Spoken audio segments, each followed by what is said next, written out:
Good evening and welcome. This time it's not quite the Cover One Buffalo podcast. We're going to be talking about something a little bit different today. And we were joking pre-show. We've had a myriad of mock draft shows and things like that. But for anyone who was following me on Twitter, saw that I was doing a Marvel marathon, and I somehow had avoided. I started out working nights at one point when they were being released and didn't see a lot of the initial ones, and then just never got into it. And part of it was if I hadn't seen the early ones, I didn't want to be confused later on. And somehow 12 years later, I hadn't seen Marvel movies. So I started out 23 days ago watching one Marvel movie every single night and watched all of them, including the Spider-Man Far From Home last night, and went through the entire journey. And I brought on three self-professed Marvel experts and fanatics who have been giving me support through the journey. First, some of you may have heard him before on Cleveland Internet Radio, Rich Haynes. Rich, how we doing? Doing good, man. Doing good. Really happy to be on and talking about something outside of sports, something different for once.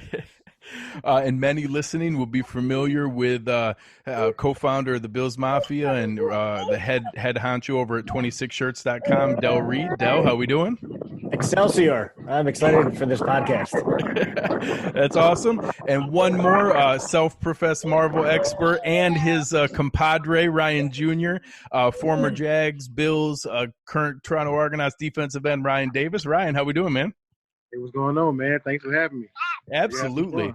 Yeah, this should be a lot of fun. Real quick, before we dive in, I got a little quick question for you guys in how we are just kind of operating in this new world. So each of you are in kind of different pockets of the industry and community. So, Rich, I know you were already working kind of one of the newfangled split roles where you were on site some days, off site some days. So I would think this would be a little less of a shift for you, but how has it been working fully from home and remotely? Yeah, it's certainly different. I'm in the logistics industry, for my main profession, and working from home. I was doing about 2 days a week for the last year and a half. Prior to that, I was in the office every day, and being able to kind of go, even if you're working from home, and go to lunch or go to the gym and work out. You could break up your day, wasn't a big deal. Finding myself at home 5 straight days a week, and with maybe take a run or whatever, around the neighborhood or whatever. I have a 2.5-year-old daughter, so kind of in the same boat as Ryan over there. So, take my daughter outside or whatever and hang out for a little bit. But I mean, it just gets boring, man. It's just like, what, I don't know. It's the same thing. It's monotonous. But from a staff perspective, I had to move all my staff home. They were not working from home for the most part. So trying to get them kind of in a routine. And that was kind of the biggest thing for me, is to be supportive for them and just try to, get them all settled into their new normal. And Del, I know you've put out some messages when you're in there as a one-man show in the the warehouse and getting things up and running for shirts going out. How is that working? I know you've tried to balance that with some of your staff and the folks helping you at 26 Shirts. Yeah, it's tricky because we've had to, we started it before it was a mandate, but we basically sent everybody home to work from home once this whole situation started to get a little sketchy. And then our print shop actually closed down indefinitely, and so we had to scramble to find another one that was still operating, and we managed to locate that. But he's one of the few guys in Buffalo that's actually doing it. So because the mandate is like a business can have one employee, but that's it. So a lot of owners are kind of like doing all the work if they want to stay in operation. So we're working with a different print shop than normal, same great quality that we're used to getting with our normal vendor. And but it's really just like kind of stretched everything out. It's like the whole process. But our customers have been awesome. We've done our best to communicate, all the things that we're dealing with. They don't, our customers don't live in a bubble. They understand what's going on. Yeah. And so it's been tricky, just in terms of managing that whole end of things. I've really fallen in love with working from home. So that's going to be difficult to actually, maybe break myself from doing. But I guess when you run the show, you can kind of do that a little bit. But yeah, there you go. But it's been interesting. And then in terms of the work-life balance, I've actually kind of enjoyed it. I don't say it out loud in my house because I don't want to get in trouble. But I'm kind of at the other end of the journey than you guys. My daughters are 16 and 14. And so they've already become their own people. And, you know, dad's not the coolest guy in the house anymore, or the coolest guy in the city or whatever. So it's been great. This like basically forced bonding time. So I've really enjoyed the past month. I feel, you know, it sucks that it's because of such a terrible reason in the world, but in my little microcosm, you know, there's been some joy that's been able to find it, because just I've really felt like my relationships with my daughters have been a little bit through this. So that's good.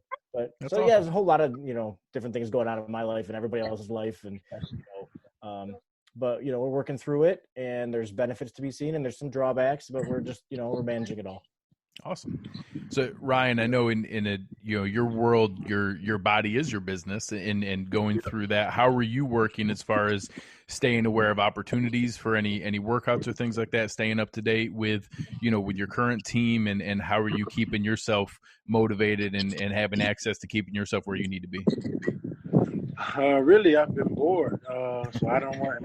My wife works from home now because of everything. So for me, to, you know, kind of stay out of her way, me and my son get out here and do drills. And he'll run 100 yards across the field, and I have to go chase him. So that'd be part of my conditioning as well. But for the most part, you know, it's been cool. I like this extra time with my son. You know, he's not in school because of everything.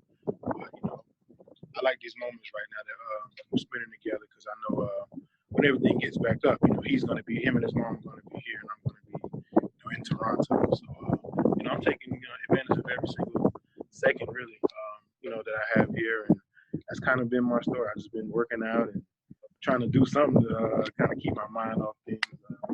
So I need to go read a book or something, and I think that'll be fun. Well, no, that's a perfect segue for us. I mean, that's honestly exactly how this happened. I'm actually getting ready to move and getting our house ready. So during the day, I'm packing boxes, I'm getting stuff ready, getting ready to get into my new role and my new gig that I'm starting here in a week. And at night, I just didn't. There's no sports on. That was so much of what I watched before. So I'm like, all right, what am I going to get into? So as I dove into this, I decided, all right, I'm finally going to do it right. I'm going to start from the beginning. You know, some of it I had seen little clips of, you know, some of the really popular ones, Iron Man and stuff like that you can't miss on TNT and things like that. So I found snippets where I was like, oh, all right, I think I saw that scene before, and I watched a half hour of this. But then I'd say 19 or 20 out of the 23 movies, I just had never seen any of them, and was going through, and I genuinely got to experience it the first time all the way through. And we'll start from there. And when I started this and I put out the list, and it's actually the background on Ryan's screen, I read a couple things about whether to watch it in the release order or in the chronological order of like when the movies would have happened in the real world. And you know, obviously everyone else that was a huge fan just saw them in the release order and in what they happened. And there was a couple of things that we'll get into here in a second that I think made sense seeing them in chronological order. But I'll start with you, Del. You warned me not to. You warned me to do it in the release order. What was your thinking behind that, and what you thought would be valuable in seeing it in the release order? Well, just I'm a big fan of the normal time-space continuum, and you know, these movies aren't made in isolation, you know, so decisions are made in movies that came out in 2012, 13, 14, based on things that happened in the movies that came out in 2008, 9, 10. And I'm not just talking about like storyline stuff, but actually like the filmmakers' decisions and some of the reveals and everything that happened. Like, it's a lot cooler to see Nick Fury with 2 eyeballs in Captain Marvel, you know, after you've seen him go through everything. And he says, like, last time I trusted somebody, I lost an eye. And so you wonder that for years, like, what was it? And they turn out it's the stupid Flurkin that scratched him. You know, it's like such an anticlimactic moment. Right. But so, I mean, that's just my thing. Even like, not to get too nerdy, but like even like the Chronicles of Narnia, I love those books growing up. And I remember that was always said that you should read them in the specific order of the story, not the order they were released. But if anybody's ever read those books, they understand what I'm talking about. Like when you read The Magician's Nephew, which they say you're supposed to read first, you lose all the coolness of knowing that was actually the professor in that owned the house and the original wardrobe and everything that the kids went into. So there's that whole prequel thing is lost. And the argument can be made for, you know, the Star Wars movies as well too. when you watch the prequels before the original series, Obi-Wan never told you what really happened to your father, loses all of the gravity, if you already know that, oh, that's Luke's dad. Like, so I made sure that was one of my proudest moments, not to go off on a really quick segue, but one of my proudest moments as a father was keeping the secret from my children for, 5 or 6 years until we watched through those movies. And when I remember when that reveal happened about, Darth Vader to Luke, like my daughter goes, what? She was like, what? That's his dad? And I was like, yeah. And then my younger one said, why are they fighting? It was like, so there's things like that in terms of like the cinematic movie experience, I think they get lost in terms of watching them in terms of the storyline order. But that's my own personal beef and, my recommendation. But obviously you enjoyed the process. So it's not, all for naught. Ryan, did you have any thoughts when I was going through this that came up different in how I was noting it? No, not really. I was a fan of the chronological order, but after hearing that, I could see why the cinematic order would. Yeah, I mean that releasing it the way they did, that was perfect because now you're able to go back and look and like, oh, okay, and you'll be able to see all these kind of Easter eggs and stuff like that. Even now, like when Black Widow releases, I think that's going to take place after Civil War. Mm-hmm. I'm anxious to see like what kind of happened with Budapest and all this kind of stuff. I'm kind of anxious to see that now. So I can definitely get down with that. I like that.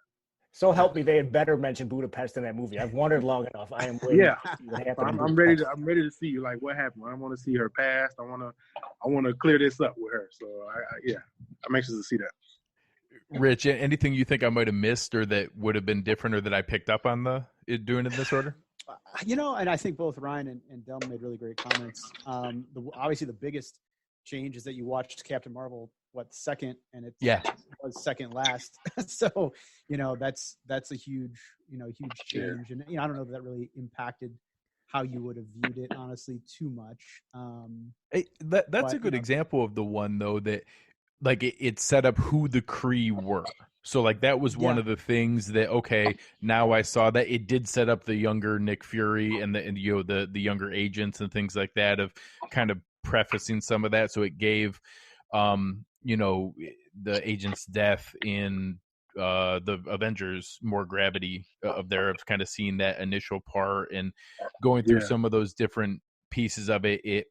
I could see some setup things that for other people were Easter eggs or already known because when they happened there, it was like, oh, okay, that's why. Whereas for me, it was kind of setting it up in order. It's kind of like two sides of the coin. It's like the opposite. Del made really great points. You probably missed some of the kind of fun things. The Nick Fury eyeball thing. Honestly, I wouldn't have thought about that. That's hilarious, and that's a great way to put it. But on your side, you're kind of seeing the setup of things, even like the Kree, in Guardians of the Galaxy. You're kind of seeing the setup of that, that race or whatever ahead of time and getting a little bit more background. So I think it's, I think there's pros and cons to both ways of doing it.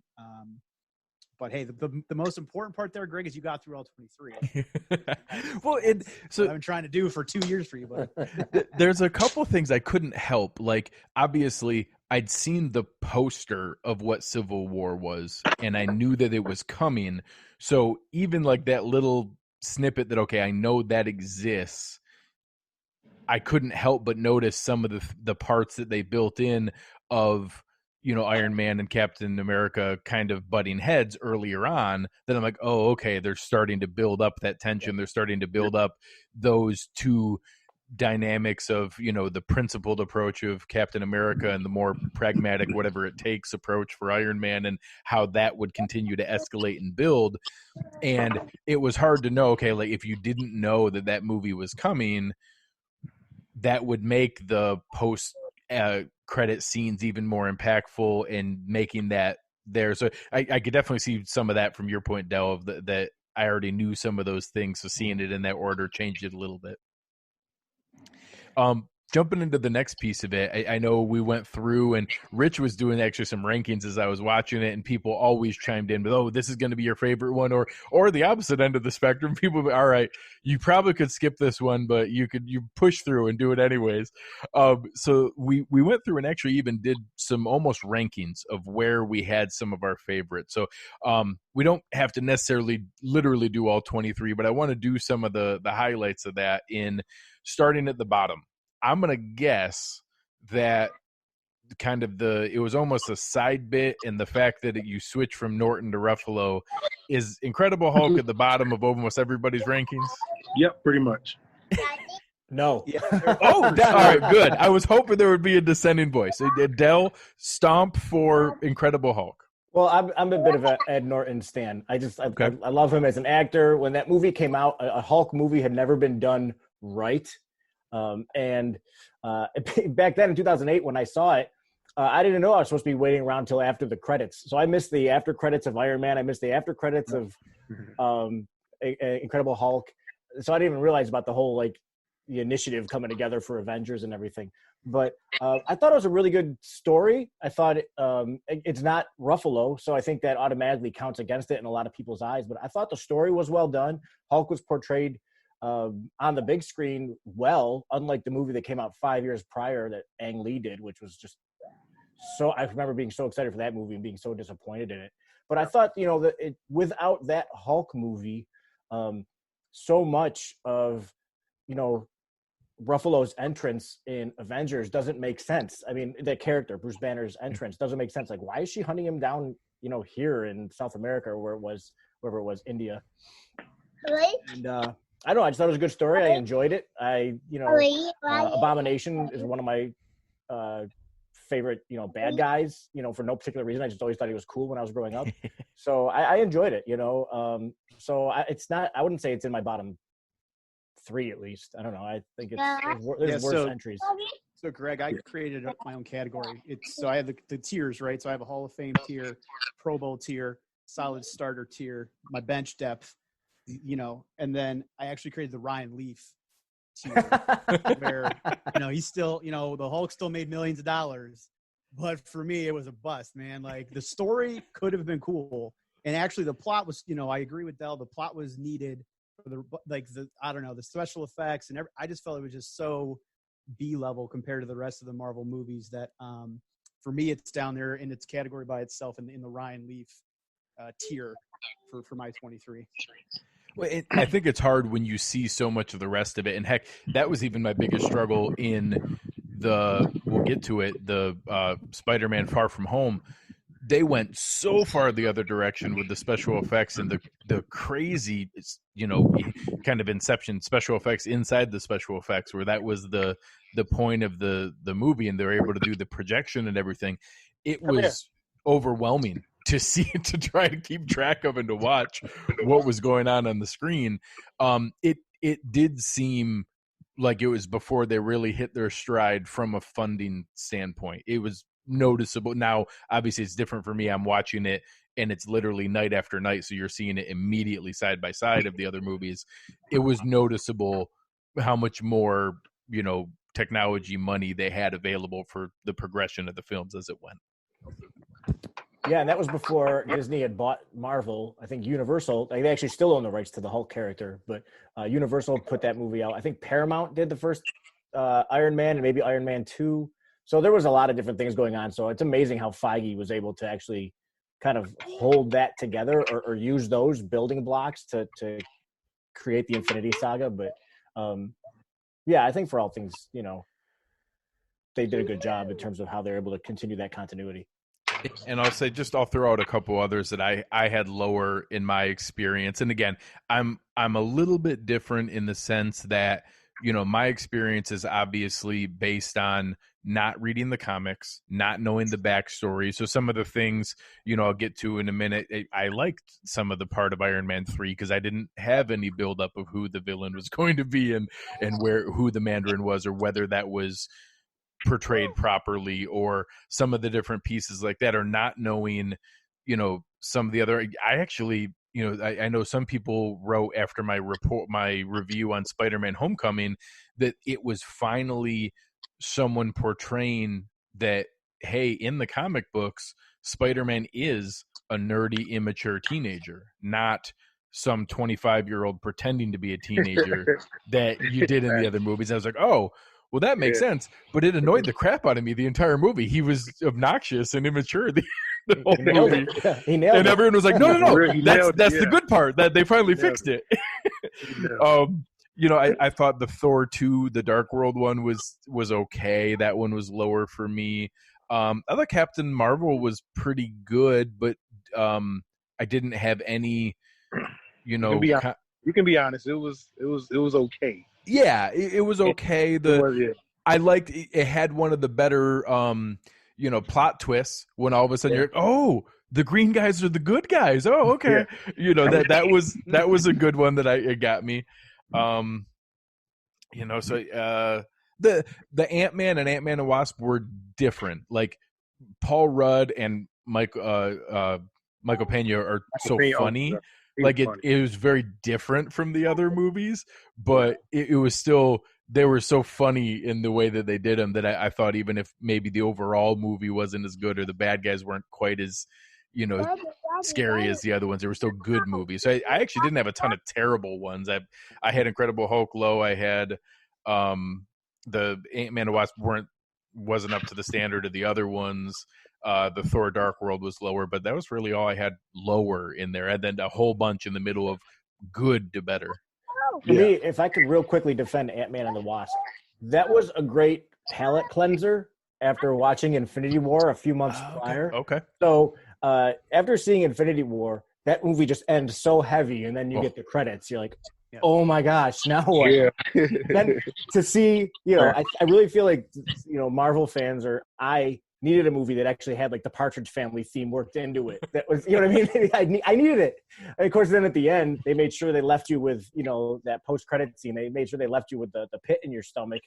But I really enjoy heist movies just in general, like the Ocean's 11 franchises. I'm a fan of that, you know. So I really enjoy those kinds of movies. But I just thought that, you know, and again, going back to release order, although this one kind of makes sense, you know, I think in either direction. That tone was really needed for the MCU, in my opinion, after the heaviness of Infinity War. Yeah. And Rich brought that up when I finished it, that, you know, it was 1 a.m, I think, when I finished Infinity War, and I was ready to hit play on Endgame right then. And I'm like, all right, I can't go until 4 a.m. here. Yeah. But and I think your comment was, imagine now having to wait a year for the next one to come out. Exactly. After watching that. So, Rich, what were some of yours that you thought were just in that like steady starter category? Yeah, so, you know, I have Ant-Man in there. I have Thor, Spider-Man Homecoming, and for me, Captain Marvel. We're kind of all in that solid starter, kind of in the middle that I like. You know, I liked them, but for me, they were just kind of, you know, you're kind of middle of the road, the Marvel movies. One I want to bring up, though, and I want to get everyone's opinion, because I think I have this way lower than most people do. So for me, Captain America 1, I have as the 4th worst movie that I have for all 23. So I want to start with Ryan. Ryan, what was your opinion on Captain America, the first Avenger? I think when I first initially saw it, it was okay. But like once the stories got deeper and you watch Avengers and you know, when I watched Infinity War, I went back and watched Captain America 1 and got a different, you know, appreciation of it, seeing Red Skull and seeing where he went after him and Captain America got into the fight with the Tesseract kind of vanished him or sent him to Vormir. So when I finished Infinity War and got to go back and watch that, I had a different appreciation. I looked at it a little different. And but you know, overall, I give that I probably would give that a solid starter or middle tier grade if I had to. You actually bring up a good point. Like Red Skull, I absolutely hated Red Skull. I thought it was Captain cheesy. America 1. I thought he was so like all the rest of the villains. And obviously, you have to suspend disbelief. You're watching comic book movies, right? But I feel like everything else, I don't know. It just felt like it could be real somehow. And maybe it was just his makeup, or I don't know what. I just felt it was so cheesy. That's why, honestly, I have Hulk way at the bottom too. I just felt that the villains were just looked so cheesy to me that I don't know. I just didn't like it. But I do like Red Skull, Ryan, to your point, in Infinity War and in Endgame. I thought he did a good job, being the gatekeeper there. And that was a good surprise from my perspective. I had no concept that he was ever going to come back for any reason. No, I didn't get no kind of inkling that he was going to be a part of it. I didn't even, that was awesome to see. Yeah, I audibly gasped in the movie theater. I was like, oh! That was great. And I'll ask about it, later on for individual moments that stuck out to us. But obviously some of the buildup for, there's obviously huge parts for everybody, but an awful lot of the core story goes around Iron Man and Captain America. So I think that's also part of it, is that the story matters a ton, but I'll say just from a standalone movie, I thought the first Iron Man is better than the first Captain America, even if they're both kind of pillars of what eventually happens. Just as a standalone movie, I enjoyed the Iron Man original more than the Captain America original. Oh yeah, no question. For me, Iron Man 1 was the one that really was like, okay, oh shit, let's go. This is gonna be sweet. Tony Stark's whole character, just the way they laid that out, the music, the soundtrack, everything for Iron Man 1 just was pretty badass in general. So, for me, I just thought that was such a big. So that's one of I have 5 Hall of Fame movies. I won't say the rest yet, but Iron Man 1 for me is in my top tier, my Hall of Fame category, if you will. Well, and I know there's, a piece of that kind of weaves through the whole thing. I can't think of any exceptions where I didn't like it, but consistently the music and soundtracks were fantastic. Like the score was, serious with like normal, your standard movie type score in the moments that were there, but some of just like the fun inserts of some of the soundtrack and music that were there were awesome throughout the entire thing. So many where I was like, oh yeah, like it was just really well placed music throughout all of the movies.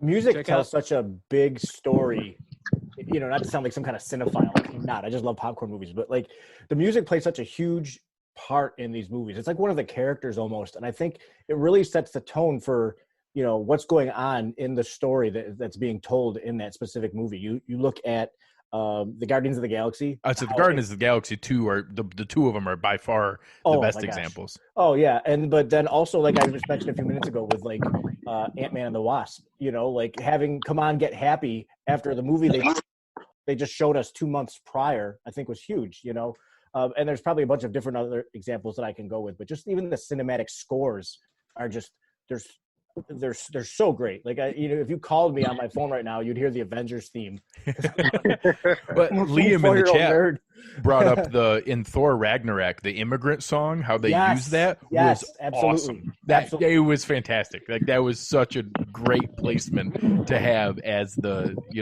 as that there. It was fantastic to structure it that way. So try to jump in and just talk about that. No, it's perfect. It's so great. So kind of continuing on, Rich, in your next year, you have Pro Bowl between Solid Starter and your Hall of Fame. What were the ones you had in your Pro Bowl tier? All right, so I have 4 in the Pro Bowl tier. I have both of the other Captain Americas, Winter Soldier and Civil War, Black Panther and Doctor Strange. Really, really loved all 4 of those. It doesn't hurt that a couple of those Captain America ones had a lot of scenes shot in Cleveland. Doctor Strange, I really, really liked. I didn't know a ton about. I mean, I kind of knew about him from a comic going into it, but I didn't really get into the comic a lot. Really liked Doctor Strange. Really loved Black Panther. All the tech that was in Black Panther was awesome.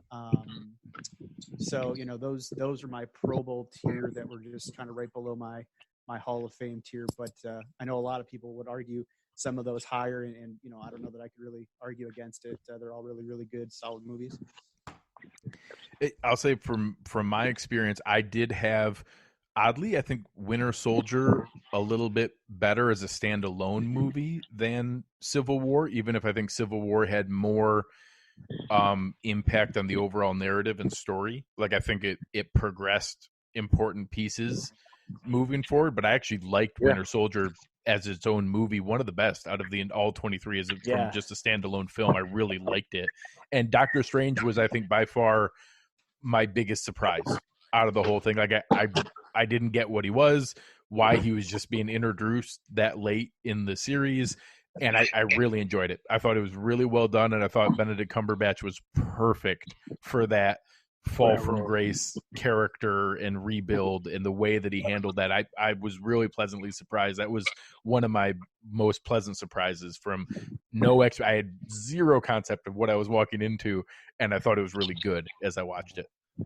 I love the Captain America franchise just because you have a period film. And that's what's so great about the MCU is that there's so many different types of movies in this universe. They're not just all like action blockbusters. You know, you have a period film for Captain America, then you have a spy thriller with Winter Soldier, and then you have what's basically Avengers 2.5 in Civil War. You know, because that really could have been Avengers Civil War when you think about it. I mean, the reason it was probably a Captain America franchise was only because Bucky was so, you know, integral to, you know, the story there. But yeah, I mean, I love Captain America. He's one of my favorite characters. He wasn't, after seeing the first movie, I enjoyed it, but he was like, that's good. But as the storyline went on, I just fell in love with, you know, Chris Evans' portrayal of the character and the character in general.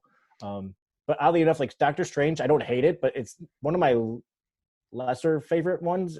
I can't even really put my finger on it. I mean, but just, you know, it was good. It was good, but I can't really like say I absolutely loved it. And I know that was one I saw in the comments was one of the lesser known comics. So most people, even the people who are really into it, said, yeah, I didn't read that one, or I didn't read it till after the movie was announced that it was going to be made, or I didn't even know it existed until after the movie was announced it was being made, and stuff like that. That I got a lot of those kind of comments as I was going through it. So and again, just from a pop culture reference standpoint, you know, obviously I know who Spider-Man is. I know who most of the core of, I know Incredible Hulk, the you know, Iron Man, all the main characters. That, you know, there's only so many that I was introduced to. You know, I didn't know who Black Widow was. I still don't know that I ever heard the word Hawkeye in any of the movies.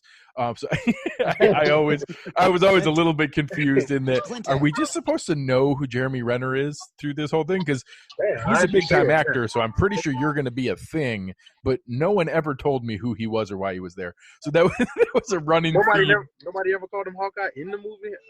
Not that I could recall. No, he calls his daughter Hawkeye right at the beginning of Endgame, but that's it.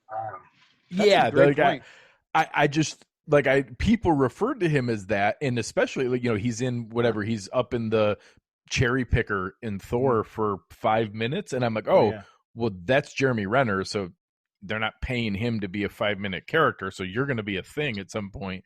And then all of a sudden, he's an Avenger, and I'm like, oh, okay, you're now a big thing.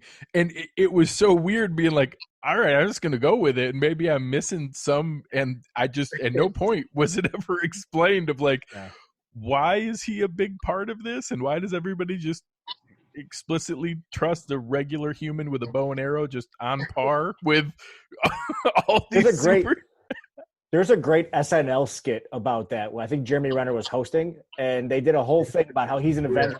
You're really an Avenger? Wait, you shoot arrows? And then at one point in this skit, he runs out of arrows, and he's like, I'm useless now. Sorry, guys. It was just, it was fine. Like, he obviously, you know, especially his dark turn at the beginning of Endgame, you know, after he loses his family and stuff like that, was a cool arc to go through and to bring him back from. And then I actually thought Greg, that's a whole separate alter ego they don't really talk about much, but I mean, the comic fans know him as Ronin.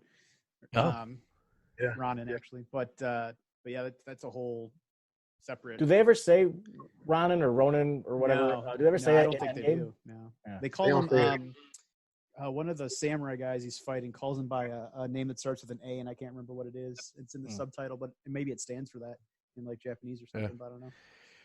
Yeah, and that was interesting to see. And, you know, obviously we'll get to it here in some of the top moments as it happened, but certainly the fight of who got to sacrifice themselves was awesome. Like, that was such an incredible moment between characters like that are, you know, were very cold and calculating through the whole thing, and having it be that like physical manifestation of their version of a touching moment was like perfect. I thought that was so well done in that what would have been a really touching verbal exchange by other characters. I thought that was just absolutely perfect in how they built up their friendship, and it wasn't any of the relationship tension like they had with Hulk or some of the other pieces. It was that just pure friendship, respect, and the two regular humans of the group per se, and how they were able to do that, and then setting up that moment I thought was really cool for B-level Avenger characters. Yeah, it was dope. And then I think the part, I think in Civil War, when we got to see Hawkeye's family and how close Romanoff was to his family, we got to kind of see how close they were for real. Yeah. So then seeing that whole exchange in Endgame where they were just fighting, trying to sacrifice one another. Yeah, that was touching. That was one of the that was a moment for me right there, a tearjerker right there. That was one of those moments. So Rich, keeping it moving along, what did you have as your Hall of Fame level? So Hall of Fame, let's start with, I have 5 in that tier. I already mentioned Iron Man 1. Both of the Avengers, Infinity War and Endgame. I actually have Infinity War 3, Endgame 4 for me. I put Avengers 2, and I think a lot of people probably won't agree with that, but for me, just the scene where you're there on the street and they all kind of are fighting and they come together, and it's that, the kind of the circular camera view of, circling kind of the original or the core Avengers is just something that always stands out to me. So I have that number 2. And then for me, and I'm probably out on a limb on this one, but I absolutely love Guardians of the Galaxy beyond belief. I didn't know anything really about those characters going in. I remember I was on a flight for work coming back from Atlanta. Maybe it had to be LA actually, because it was a longer flight to Cleveland. I was watching on the flight. I didn't even see it in a theater. Watching on the flight, and I swear to God, when Groot does the little, the fireflies in the spaceship and then surrounds them, 10 minutes later in the shell and the phone and we are Groot. I shit you not. I started like crying like a freaking girl on this plane, and everyone's looking at me. I'm like, dude, we are Groot, man. We are Groot. And the CG tree died. Leave me alone. I mean, I don't know why, but that moment affected me more than any moment in the entire freaking 23 movies. So, and also if you think about it, like I kind of gone back on it, that all those characters have such a direct relationship to Thanos and everything that's going on, more so than anyone else really, until you get to Infinity War and Endgame. So there's a lot of really important things that happen to set up the the later movies from a Guardians of the Galaxy perspective, and that's just a fun band of misfits. And I probably relate myself as much to any character like Star-Lord. Out of all of them, I'm probably closest to Star-Lord. So Guardians is my number 1.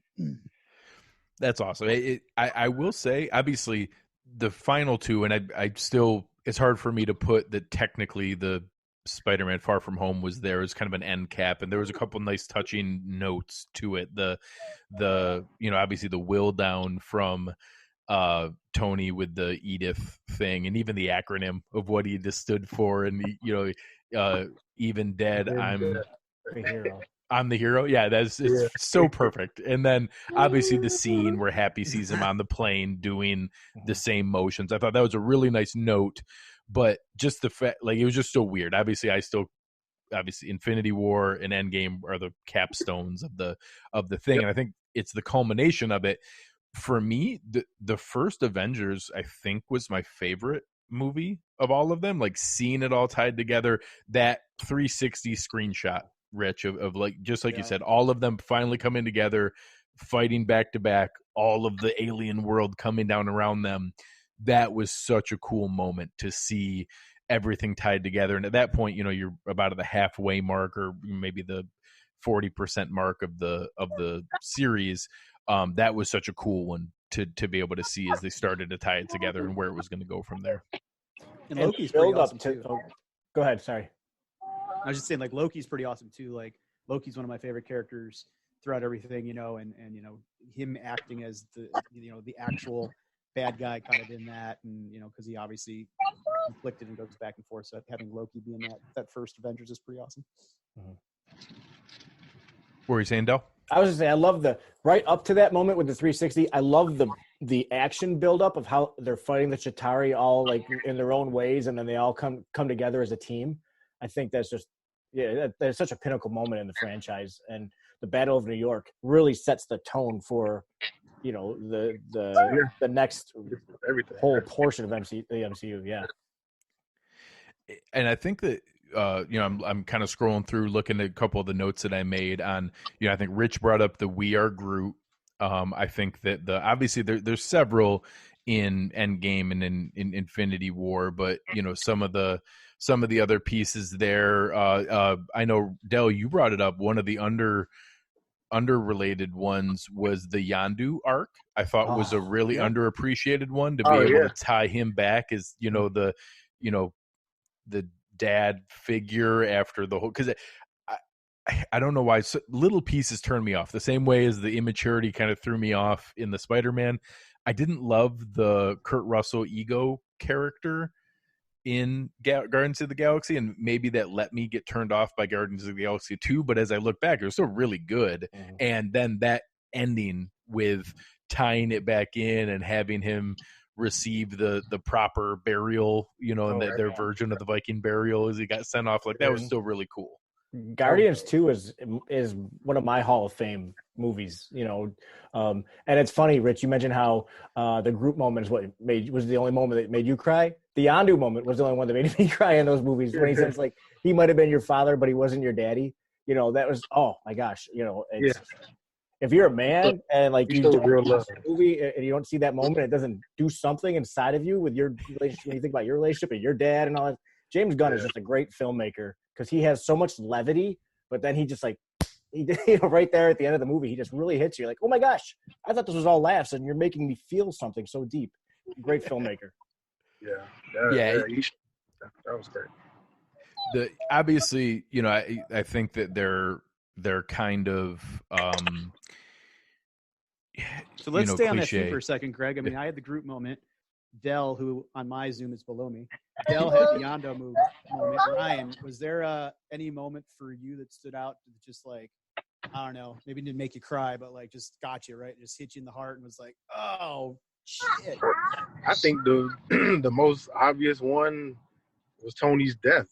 I think for me, like seeing him unresponsive, and he couldn't say nothing, and just sitting there, like Tony was quiet for the first time in his life, and to see Spider-Man go up to him and saying, "We won, Mr. Stark," and even that moment where he just felt bad about Spider-Man dying, and seeing him and hugging him, and then now he's dying, and and then Pepper coming to him. Pepper been trying to get him to stop and slow down this whole series, this whole this whole thing, and then now she's like, okay, we're gonna be fine. You can rest now, and I think that kind of got to me, seeing him like that. That was my moment for sure. I don't know if I think I kind of expected something big to go down, but I don't think I was expecting this. And then knowing that Doctor Strange knew it was going to happen, that kind of so that gets to me as well. So it's like, man, he had no other choice. I have to rant for a quick second. Yeah, that look, man. I'm now totally fine that the Bills released LaShawn McCoy. Because I had it didn't matter for me in the moment that he told people that Iron Man died, because like, all right, well, it's a movie, I'm sure people could figure that out. It sucked knowing that was coming. So like the comment from Doctor Strange of, if I tell you it's not going to happen, and I'm like, oh yeah, because you're gonna have to kill yourself to be able to make this happen. That's why he can't tell you. And then he gives him the one finger of, this is the one reality. And oddly, so I think that stopped me from having the normal emotional process where I might have cried in that moment as it happened. But as a father of a daughter who's the exact same age, when he did the I love you 3000, I was done. When he sent the video note back and said, and had the I love you 3000, I was just full waterworks. I was over. That was a great moment. the subtle things you just mentioned, Greg, I was going to bring up too, like the Doctor Strange when he looks at him and gives, he's holding up his, he's holding that force field up, right? But he kind of turns that one towards him a little bit, like, yep, no, this is the one moment, man, I was talking about. You got it, this is it. He gave him that. You could see it in Doctor Strange's eyes, and he has to, snap the finger. And yeah, my wife, we watched Endgame together, the same night you did, and my wife now granted she's 7 months pregnant right now with our second, but she was full blown waterworks during the Tony Stark funeral and Yeah. Well, and I even like that they built up. I was always curious at which I don't know if it's Iron Man 3 when Pepper gets 3 where she gets injected with the stuff and then all of a sudden kind of has the suit, and I'm like, all right, how is this going to matter? But setting it up for her to be there with him in the moment, for them to have that moment together, that she could be there side by side, was totally worth it in that setup. Because that was kind of, just flagged for me in my mind as I was going through. I'm like, why are they making her part of this and forcing the injection of her into that storyline? And then it was awesome to be able to have her there in the moment when it happened. Yeah. I always had like a little theory. After Tony snapped, right? There's a moment when Thanos is standing around watching everybody vanish. Couldn't Thanos have ran over to Tony real quick, took the stones back, and snapped all his friends, all of the Black Order back? Couldn't he have done that? Yeah. I wondered, because obviously they let it linger long enough. Obviously, from a narrative standpoint, you want the gravitas of him seeing all his people disappear. And I think you can justify to yourself that, he's the most powerful being in the universe, so it took a little longer for him to dissolve than the others. But that is funny. He could have tried to run over and undo it real fast. Because Tony's dying right now. He's weak. So just jump over there to him, get the stones, and you're right back. You're right back in the game, Thanos. He's probably thinking this movie's already approaching 3 hours, man. I just gotta let this I gotta get out of this. We're gonna wrap it up here. And then obviously, we didn't talk nearly enough about Thanos, though. By the way, like, Thanos was a freaking amazing overall villain. I love him. Oh yeah, he might be my favorite character. I don't know. I just loved the build up, especially in the last Infinity War and Endgame. They really tied a lot of him together. You didn't see him a ton screen time wise in the earlier movies. A snippet here or there, but I don't know. I thought he was a really great villain who almost had, some logic to what he was trying to do, right? He wasn't just out there trying to destroy things. He was trying to return balance and so on and so forth. And, obviously the moment where he showed that he actually loved Gamora was, made him, something, a relatable villain and all that kind of stuff. So I thought he was a really great villain. Yeah, I think that was perfect. I was going to bring up one of my favorite characters that was forgotten was Killmonger. I thought was such an awesome villain, but was the opposite of Thanos, where it was so all the way one end of the spectrum, over aggressive, all negative, all revenge, all focus on revenge. Whereas even if it was obviously terrible what Thanos is doing, like, they actually set it up that there are some people who'd be like, oh yeah, I mean, maybe things would be better if we didn't have overpopulation. You eliminated half of everything, and maybe it would allow everyone to prosper. Like, it's obviously twisted, crazy logic, but they lay it out there that, he's actually trying to accomplish something and just happens to be doing it in a horrible way, killing trillions of living things. You almost empathize with Thanos. And I think, for me, Infinity War is my favorite movie because Thanos won. I think that we don't get a lot of movies where the quote unquote bad guy wins, and to see him just wreak havoc from scene one all the way through to the end and win, that was like, I really liked it. And it left me in, that whole movie just left me in shock the way it ended, and I wasn't expecting that. And that's why Thanos is probably my favorite. Him and Tony Stark are my favorite characters out there. Yeah, he was the protagonist of Infinity War, and he won, and I remember, like, right after the movie came out, like a month later, there was a Reddit channel, I think it was called Thanos Was Right or something like that. And one day announced, like, at this day, like 50% of all the members of this channel are going to permabanned from the channel. And that really happened. So people were joining it just the hopes that they would end up getting like snapped out of the channel or something. That was a fun gimmick. That's slick. Yeah, whoever thought of that, that's slick. Yeah. Well, yeah, he's a great villain. He's not just like some maniac that you can't relate to, you don't understand, and he wants to, like the Joker. Some men just want to watch the world burn. Like he like Thanos had like a logic to him, and he's like, if I'm terrible, I'm terrible. That people think of me that way, but I know what I'm doing is right, because he saw his homeworld. He explains it in Infinity War what happened, and so at least he was a fleshed out character. He wasn't just some big purple bad guy. Well, and I think that they showed that in that, obviously the stereotypical bad guy is stealing all the money or taking all the stuff and then living, high on the yacht with all the things. And his was living in a hut, picking fruit and just kind of hanging out in simplicity. That he just wanted peace and balance in things, and that it does give a lot more fleshed out, fully realized character development than your standard just terrible bad guy. Yeah. The irony is he went to a place by himself. Like, dude, you could have done that anyways and just like forget the rest of the galaxy. Like, I'm good. It's kind of funny. So his heart was in the right place, I guess. I don't want to say that. I think it was one of you three. Obviously, for me, from a not just an emotional impact standpoint, but from a cool standpoint, besides the 360 shot of the Avengers, the build up and then the moment that I didn't have any concept of, and I truly got to realize in real time watching it, was Captain America getting the hammer. And like they do the little snippet in, I think, Ultron. where Thor sees him budget the tiniest little bit and you see him recognize it, and then they leave it alone from there, and then coming back to it. And they even give you that moment where you're like, oh my gosh, is he going to defeat Thanos by himself? And he gets him for the first 10 seconds of that fight. He has him there. I don't know, I think it was one of you three or somebody in the chain sent me the video clip where it was like the pirated version, but you could hear the audio of the opening night crowd reacting to that. That was so cool to hear everyone seeing it in real time.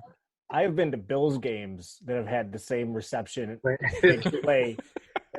That's my favorite moment in the entire, MCU is that moment. Thor and Captain America are probably my two favorite characters. I love Tony Stark as well, but like Thor and Captain America Thor owes that all to Ragnarok, which we've not even talked about this whole time. Yeah, Ragnarok is probably it's in my top 2 or 3 of all the movies. But it's that moment where me, personally, like my 2 favorite characters kind of like came together as one. It's just like I lost my mind in the theater when that happened. Like I'm sure my wife, because I was right next to my wife, I'm sure she looked at me with a severe eye roll. That was so moment I couldn't help it. I flipped out. It was just so great. And then that whole battle, with Thanos, that next 5 minutes was just like, not 5 minutes, 5 seconds or 10 seconds or whatever, him just fighting, throwing the shield, throwing the hammer, throwing the hammer off the shield. Just like, it was so great. It was like this, like, gratuitous. And that's what Endgame was. It was just one big fan service. All the fans who had stuck through the previous 22 whatever movies, it was one big fan service, but it was done right. It wasn't like something, it was gratuitous, but it wasn't obnoxious. I think those are the right terms. And obviously, as different fanhoods come together, you mentioned Star Wars and how that series ended.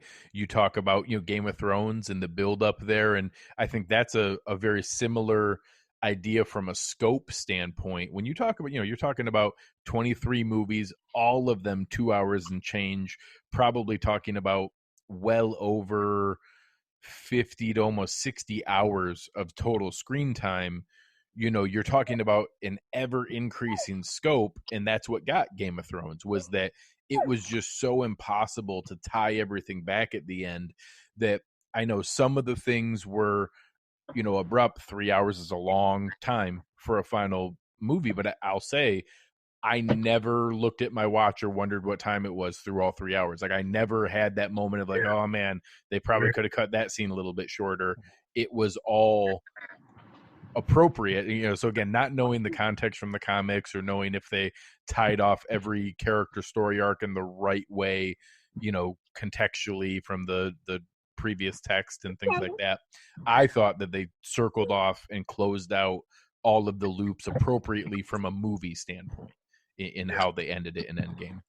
Yeah, and circling back to one of Dell's comments, on the hammer when the crowd cheers in the movies, kind of relate this whole conversation back to sports a little bit, right?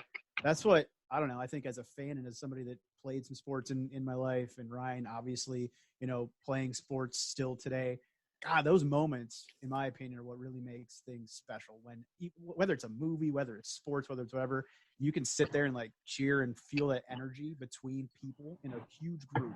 Like today, even when I want to like watch sports, I don't watch a playoff game. I'm a Cleveland fan, so I have a lot of heartache and heartbreak, just like all the Buffalo fans, right?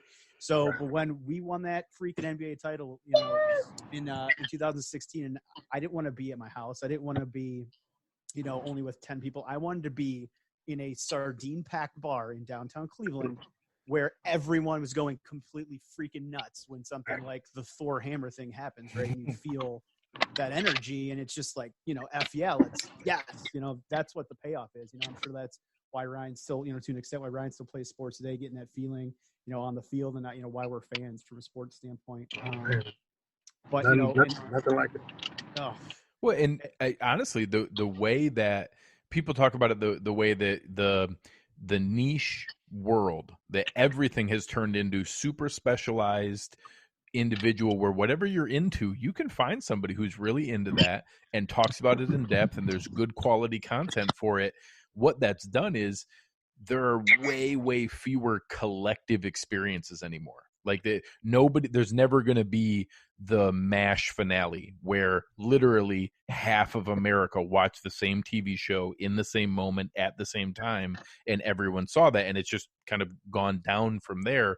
And even things that were huge, like the finale for Game of Thrones, like the finale for Sopranos, like the finale for even Friends or Seinfeld or things like that, it's even got harder and harder since then to do that. And things like this, where you're talking about the buildup of 23 movies with what was, I think, now the highest grossing movie in history, or whatever it ended up being, that's one of the, besides sports, like that's one of the few things that are a genuine collective experience now that you can actually do with hundreds of people at the same time. It just, those are fewer and farther between in our world anymore. We might not get one ever again. I mean, the Game of Thrones, honestly, though, the Game of Thrones arc that happened for years, and, we all can, it's a whole different show. I'm sure we could complain about the way that ended for another 2 hours, but, that arc and this arc, you got to do it in 23 days, but, it was, 2008 was the first movie. 12 years. So, or 11 years. 12-year journey that some of us took that, I mean, I will never have another 12-year journey where I'm invested in something other than probably the Browns, and they'll just break my heart over and over again. But a 12-year journey, in something, again, I just, because with Netflix and streaming services, now you're just going to get seasons dropped all at one time, right? It's just different. Yeah, and I I forget if it was in one of your threads, Greg, or somebody else I was talking to on Twitter, but with obviously Marvel's making more movies now. There's a Phase 4, I'm on record, and I'll say it again. If the rest of the Marvel movies are subpar, from this point forward, I don't think they will be. I trust Kevin Feige too much, but like even if they are, like I'm okay. I'm okay with it. Like I walk out of theaters now going, it was all right, because this journey, this saga, we're never going to experience something like it. It's not going to happen. Like you mentioned, there's too many niches, and there's too many different ways to distribute content and for it to be consumed. Like this was something special that happened when, before, the world got even is more, what's the word I'm looking for? Entertainment. Segmented or compartmentalized. This is the one thing that's like, and I tweeted about it last night to both of us. They called this the American mythology, basically. Yeah, I thought that was an interesting way to put it. And this stuff doesn't come along that often. Like it's just the fact that they're lucky enough to have one guy who's basically overseeing the entire thing from start to finish. Really, there's something to be said for that. Like Star Wars wasn't able to pull it off, and I mean. We won't get into too much of a diatribe, but like I'm not happy with the sequel trilogy that just finished up. The retconning of calling everything now the Skywalker saga and whatever. But that's because it was handed off from filmmaker to filmmaker to filmmaker, without one person kind of overseeing everything. and that was part of the the problem.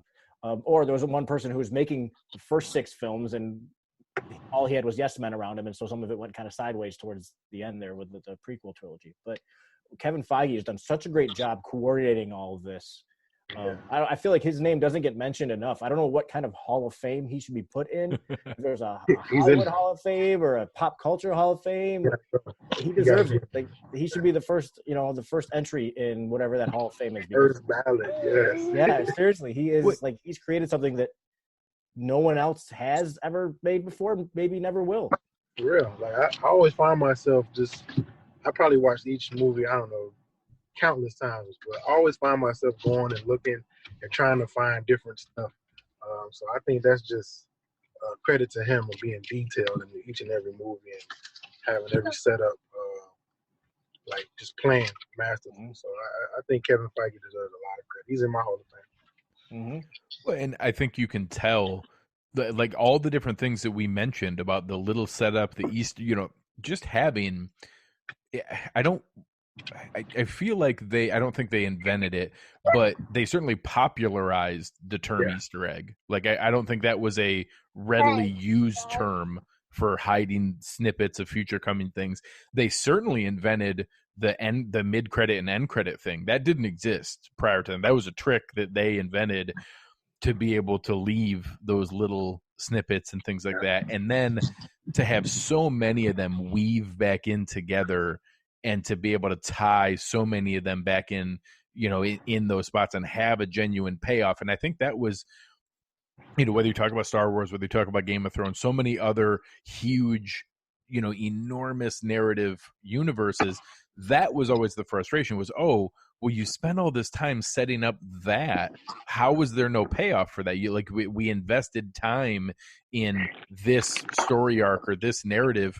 How did that never matter? How did that never be a thing to have it have any payoff for it? And I thought that, again, having the one person with that mind and that thread running through every film for the whole thing certainly showed its value there, to be able to have that overarching structure. And that, you're able to have different directors, you're able to have, like you said, completely different kinds of films. And that if you watched, Captain America, Winter Soldier and Ant-Man and Guardians of the Galaxy and said, all 3 of these fit into the same structure, you'd be like, oh, what do you mean? But as you see it, you're able to find all the different pieces tying together. Yeah. And the fact he was able to do it in Hollywood, which is a place that is just all about like the bottom line, and it's cutthroat, and there's no, no like alliances or friendships or something, you know what I mean? Like, it's just all about like, well, what does the board think? Or, should we even greenlight this? The fact that he was able to even create a Doctor Strange movie, stuff like that. It's just, it's amazing. And he's been given a blank check from Disney to just, okay, we trust you. You make good stuff. Just keep going with it. Yeah. Keep making us billions of dollars. Go ahead. Right. Well, all right, we're coming up on a little past the hour mark here, so I just want to kind of give each of you guys I want to say thank you. Each of you guys were awesome, and as I was going through this, kind of chiming in and following up on the different comments I was making and supporting what I was going through. So that was awesome to be able to go through there. I know I interact with you guys obviously mostly on the football side of things, or having a personal relationship with Rich, and going through from that standpoint. So one, I want to say thank you for encouraging me to do this and going through there. I had an awesome time. It was totally worth the investment, and I'm glad that I did this, and I now look forward to having some of the popcorn theater experiences to go see some of the other things as they come out. So that'll certainly be cool. I just want to give each of you a minute here to kind of give some final thoughts or some of the things that either something you didn't get to bring up, or just what the overall MCU journey meant to you. So we'll start with you, Ryan, and just any kind of final closing thoughts of what it was like rewatching some of these, or what it's still like now having Ryan Jr. there, and what it'll be like maybe having him watch some of those, and what this has meant to you in seeing these films. Well, Ryan Jr. is definitely watching all of them. When he becomes old enough, I feel like this is an important part of history that he must go through, he must learn about. I wanted to bring up something interesting. Like, I don't know if it's true or not, but is it in Star Wars, that whole trilogy, that whole saga, who lost an arm? Like, was it something like somebody lost an arm in that movie, or Like, Luke lost a hand, and Anakin lost a lot of limbs. Yeah, as he became Darth Vader, he lost a whole lot of body parts, and they rebuilt him into Darth Vader. Because I always heard the rumor that in every MCU movie sequel, somebody's lost an arm, or as a nod to that whole saga. And now, like, when I look at it, I'm like, okay, Age of Ultron. I think what was his name? Ulysses Claw lost an arm. Thanos lost an arm in Bucky. Endgame. Bucky, you know. So yeah, so I'm like, okay, I think that like stuff like that is what's like really cool about this whole. Well, and Rocket's whole obsession with stealing other people's bodies. Rocket's just taking arms. Taking arms, taking eyes. Yeah, whatever he could get his hands on, just stealing other people's stuff. And make He a then weapon. gave to Thor. Yeah. So you know, I think for me, this whole 12-year journey, it was fun. You know, I'm anxious to see what's coming out, what's happening next, and how my emotions are going to be moved in the next phases. So I'm looking forward to it, and I hope you know, we find a way to ease this pandemic or cure it or find a solution so we can all get out there and experience it in the movies like it's meant to be experienced. So yeah, that's my 2 cents. Appreciate it, man. Dell, how about you? Yeah, I don't even know what to say. I have so many thoughts that go in so many different directions about this, but I'll just say that I thank you for having me on to talk about this. You know, I know I Mr. Bill on Twitter and stuff like that, but your passion comes through here. It's very clear. But I love this kind of stuff just as much as I love football. So I really enjoyed the opportunity to talk about it. Just a personal note that nobody cares about, but I don't care. It's my chance I get to share this, so I'm going to share it. One of the reasons I love the MCU so much is because, you know, I watched all the movies as they're coming out. Most of them I caught. Some of them I didn't catch, you know, as they were coming out. But before Infinity War came out, probably 6 months before that, maybe a little less, I saw the trailer for it. I was like, holy crap, this is amazing, because I love Guardians and I loved Iron Man. And now that they're all coming together, I'm like, I got to watch this. And so for me, one thing that I just love about the MCU so much is I watched it, but I watched through all of the movies with my oldest daughter. And so like, and you know, and my younger one, she watched a bunch of them with us, and she caught up with her mom and stuff. So one thing I love about this so much is that Star Wars is kind of dad's thing that the kids have kind of, you know, like adopted, you know, but the Marvel thing is something that the family shares together. And so that's why I love it so much. And it's so much more than just the great stories and all the funny moments and all the action and everything. But for me, so much of my love for it is tied into the love I have for my family and that we share for these movies. So I think it's great that some giant corporate monster worth billions and billions of dollars can actually put out something that families can share and enjoy together. So I guess that's my thing about it. So it just, for me, it transcends so much more than just explosions and, you know, secret identities. That's awesome. Hey, Rich, what were your closing thoughts on it? Yeah, I mean, Dale, you make great points. I've actually, again, my daughter's only 2.5, but she sat down on the floor, and she's she's already kind of a tomgirl, to be honest, or tomboy, whatever. You know, she's like a tank. She runs into walls, doesn't care.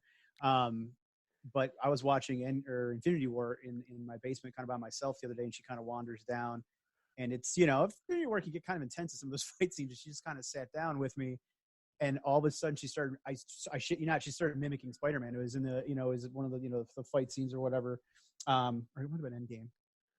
Actually, it was the Endgame. It was the last scene of Endgame. You know, Spider-Man's running with Thor's, you know, or with the gauntlet, you know, with all the stones, and, you know, he's passing it off to Black Panther and all that. And she sits there and starts like she starts doing this, and I didn't tell her to do that. She starts mimicking it, right? So now, like, for the last 5 days, she's been like running around, playing superhero, jumping off things onto me and shooting spider webs, and it's freaking amazing. So I already bought her like a Spider-Man thing because everything's printed stuff. So I'm like, yeah, Spider-Man. So you know, obviously, kind of same page of what Del just said there. It's more than just the movies, but just the journey. You know, I talked about it in my whole crowd feel good moment, you know, a few minutes ago. The journey was amazing. And it's just cool to like get invested in something. Like I talked to my wife, and she tends to kind of just, you know, she won't get completely invested in a book. She'll get invested in a book, but like stories, music, or movies, she sometimes doesn't get invested. I'm like, get invested. Like, block everything else out, concentrate on the movie, concentrate on the music, feel the music, go to live music, you know. So like being invested in a story for so long, I really get into that kind of stuff, and it was just a great journey. So, you know, and along Ryan's comments, you know, I hope everything can return to normal, you know, soon as well. So if anyone's out there that's listening, that's a first responder. My wife's an ICU nurse, so you know, thank you for everything you're doing out there, trying to get us back on track here. And good luck to the Bills this year. Yeah. Hopefully the Bills and Browns have a big playoff matchup, and good luck to Ryan, you know, with everything you got going on still in the football world, and you know, hope everything turns out successful to you, man. Yeah, man, I appreciate that. Yeah, and I appreciate you guys. I had the same kind of experience. It was, you know, kind of going through, and it's different when you get to do it all compacted. So binging it was very intense, and being able to experience all the things there. And I know some people, you know, as the next movie would come out, you would rewatch it to kind of refresh. And I had everything running like very fresh in my mind as I went through the whole thing. So it was always fun, like kind of picking out individual pieces of characters and things like that, and seeing that, you know, just enjoying some of the little snippets and the, you know, laughing about Fat Thor and being able to see the different characters kind of rise and fall, and like you said, tying into personal experiences and how different things would hit you, like the Yondu experience or like the I Love You 3000, and just tying that back to each of your personal experiences, your family members, your other things like that. That's cool. And exactly what Rich said, just being able to lose yourself for a minute, in that there's so many other real, you know, stresses and serious situations going on around us. It's nice to just turn your mind off for a minute and just lose yourself in the story.